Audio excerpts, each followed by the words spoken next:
Today, we're diving into one of early Christianity's most brilliant and, yeah, most controversial thinkers to tackle a question that feels incredibly modern. So let's just get right into it. Can a perfect, all good being deceive you? And if so, is it possible that lie could actually be for your benefit? It's a pretty radical idea, and it's exactly what we're going to unpack today. And the man who really championed this idea was Origen of Alexandria. We're talking about a 3rd century theologian who was so committed to this idea. He basically prayed, "Seduce me if it helps." So what on earth did he mean by that?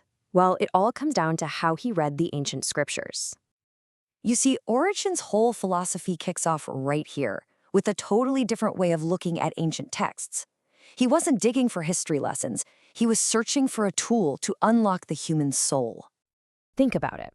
Most people, then and now, read these kinds of texts as just a record of the past, a bunch of stories.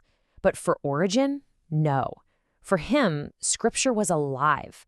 It wasn't about what happened to someone else thousands of years ago. It was more like a form of spiritual technology designed to do something to you right here, right now. And that shift in perspective is absolutely everything. Origen wasn't asking, so what's the history here? The only question he cared about was, what is this text trying to do to my soul in this very moment? It completely changes reading from a passive thing into an active spiritual workout. This active way of reading led Origen to see the human soul as a kind of construction site, or maybe even a battlefield. His big idea was that before you can build anything good, you have to demolish all the bad stuff first. Okay, let's see this in action. He'd read a verse from the prophet Jeremiah where God gives him the power to uproot kingdoms. Now, a literal reader sees a political command, right? But Origen, he immediately turns it inward. For him, the kingdoms that need uprooting aren't out there in the world. They're the kingdoms of sin and vice ruling inside your own heart. And this leads him to this really clear 2-step process for personal growth. Step 1, demolition. The divine word acts like a wrecking ball, tearing down all the faulty structures of sin you've built up inside. Then, and only then, on that cleared ground can you start, step 2, building and planting something new. Virtue, goodness, spiritual health, the good stuff. And Origen was really direct about this. It's a non-negotiable first step. It's simple, really. You just can't build a new house on top of a ruin. The old junk has to be completely cleared away first. This brings us to another one of Origen's really powerful metaphors, the potter and the clay. And this is where a deep sense of urgency starts to creep into the picture. So, the analogy starts out simple enough. God is the artisan and our souls are the clay. He's always at work, trying to shape us into something beautiful and useful. But Origen adds a critical twist to this whole idea. And here is that twist. Right now, in this life, our souls are like raw, wet clay. They're soft, they're malleable. If we get misshapen or dropped, the potter can just squish us back down and reshape us. Change is still possible. But in the afterlife, the soul passes through the fire of judgment. And what happens to clay in a kiln? It hardens. It becomes ceramic. At that point, your character is set. It's fixed. A crack is permanent. A flaw is permanent. The vessel can shatter, but it can never be reshaped. Now, this isn't about God forcing us into anything. For Origen, we have free will. The potter is working on us, but through our own negligence, we can actually fall from his hands. Which means this whole transformation thing, it's a partnership. So all of this finally builds to Origen's most shocking idea.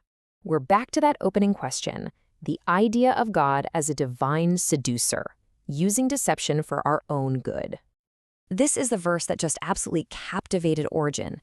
The prophet Jeremiah basically accuses God of seducing him. Now, most other thinkers tried to soften this language, explain it away. But Origen, he leans right into it. He saw something profound and necessary in the idea. To get what he's saying, you have to understand that Origen saw 2 kinds of deception. On one hand, you have worldly deception, just empty lies that lead you to ruin. But then there's what he called a truthful seduction. This is a divine strategy, a kind of useful lie that God uses to guide us toward a huge truth that maybe we're just too immature or too scared to face head-on. Origen used some really simple analogies to explain this. I mean, think of a doctor hiding bitter medicine and honey to heal a sick child. The goal isn't deceit, right? It's healing.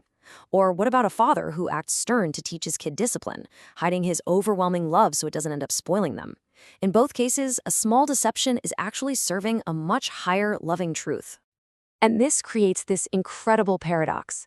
The serpent in the Garden of Eden, he speaks words that are technically true, but his intent is to destroy, which makes his truth a lie. God, on the other hand, might use what looks like a lie, but because the intent is always to heal and to save, that lie becomes, in its essence, truthful. So, what's the big takeaway here? Why should Origen's ideas about divine deception even matter to us today? Well, it's all about learning to use a completely new lens for looking at ourselves. For Origen, the point of sacred texts was never just to learn about the past. It was about holding up a mirror to your own soul.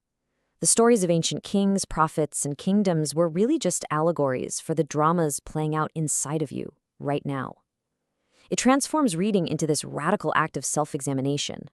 And really, that leaves us with a final question for you. Origen used the Bible, sure, but his method can apply to anything you consider profound: philosophy, poetry, maybe even a film. So, what texts do you hold up as a mirror to your own life? What stories are you using not just for information, but for transformation? Thanks for joining us.